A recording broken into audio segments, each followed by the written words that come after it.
Breaking news. भास्ता नदी पात्रात बुडून तरुणाचा मृत्यू.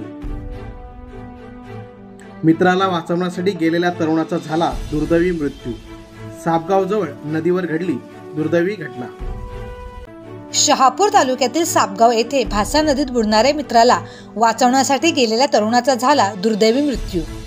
सापगावजवळ भास्ता नदी किनारी दोन तरुण अक्षय भांडे व गिरीश कांबळे बसले असता गिरीश कांबळे याचा पाय घसरल्याने पाण्यात बुडत असताना त्याला वाचवण्यासाठी गेलेल्या अक्षय भांडे या तरुणाचा पाण्यात बुडून दुर्दैवी मृत्यू झाल्याची घटना घडली आहे.